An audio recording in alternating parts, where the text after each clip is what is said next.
soovitame ka kõigile, et pigem üürige tube seal, kus on nagu nädalapõhiselt, et võib-olla see ongi hea koht mainida, et enamus tööandjad maksavad nädala baasil palka ja enamus elamiskohad või majad ja toad, siis üür käib nädala kaupa. Ja siis sinna kõrvale kõik kommunaalmaksed makstakse kvartalis korra. Ja see on ka siis vastavalt, kuidas kellegile pakutakse, et meie oleme alati küsinud, et pange meil siis nii-öelda üürisumma natuke kõrgem, aga et me tahame maksta iga nädal fikssumma, et kui me üks päev ära läheme, et siis ei tule 3 kuu pärast mingisugust summat meile, et makske nüüd veearve ära. Et see on suhteline, kuidas keegi mis kokkuleppega saab. Nii et suures pildis käib kõik nädala järgi. Ja lihtsalt siuke puusalt, eks see muidugi oleneb, kas sa oled Sydneys või oled kuskil maal, et kõik need hinnad väga nagu võivad käia, aga ma ütleks, et üks inimene võiks arvestada toa üüri nädalas siuke kuskil $250 kuni $300 ja siis paar võib olla juba seal $300 kuni $350, $400, et muidugi jällegi see väga nagu võib muutuda piirkonniti, aga lihtsalt selline enam-vähem ja maal ei tähenda, et maal on odavam, et hind sõltub sellest, kui palju on siis turul tube pakkuda. Et mõnikord ongi see, et kui on teada, et on veinihooaeg kuskil algamas ja sinna tuleb korraga palju inimesi, siis tõusevad ka hinnad lakke. Nii et jah.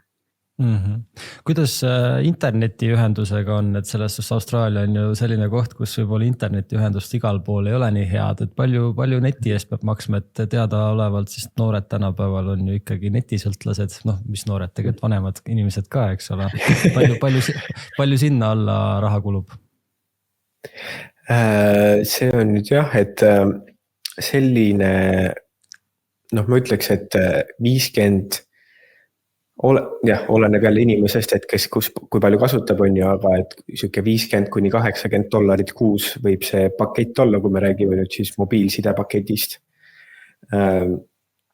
Kui sa juba üürid maja, siis ma võin meie näitel öelda, et meie maksame kuskil $80 kuni $90 kuus nii-öelda kodu interneti eest. Et ja muidugi on ka odavamaid pakette. Üks asi, mis ma kindlasti soovitan, et me võib-olla Eestis oleme harjunud sellega, et suures plaanis ei ole vahet, kas sa võtad Telia või on Telia või Elisa või Tele2 või iganes pakkuja sa valid, on ju, et enam-vähem võtta selle parima hinna järgi, aga kui sa ikkagi tahad reisida Austraalias ja avastada Austraaliat, siis kahjuks Austraalias on ainult üks mobiilside pakkuja, kes on Telstra, keda tegelikult saab valida ainult sellepärast, et neil on konkurentsitult kõige suurem ala, mis on kaetud Austraalias. Okei. Brenda, naistele meeldib shopata kindlasti, eks ole. Kui alguses sellise $30 Austraalia dollariga palga peale said, mis sa umbes suurusjärguna ütled, et palju sa kõrvale suutsid panna? Et tihti peale vaata, noored, kui tahad reisimiseks ka raha kõrvale panna, et on vaja ikkagi koguda raha. Kas see on lihtne Austraalias või pigem raske, kuna kulud on väga suured? Raha koguda?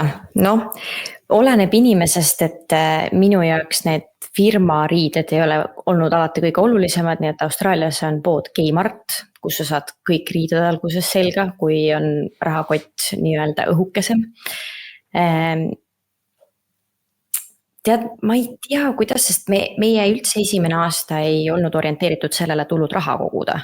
Et esimese aasta lõpuks on niimoodi, et kui inimesed siuke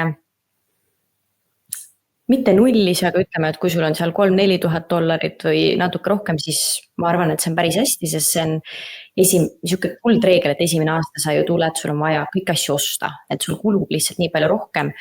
Aga kui ma ütleks niimoodi, et teine aasta, et meil isegi ühel hetkel oligi siis see, ma ei taha öelda probleem, aga et ühel hetkel me saime aru, et meil on võimalik reisida ja meil on võimalik töötada ja meil läheb raha üle ka. Et mis me selle rahaga tegema peaksime. Et kas me peaksime investeerima või hakkama koguma mingi kolmanda asja jaoks, mitte ainult reisimise jaoks.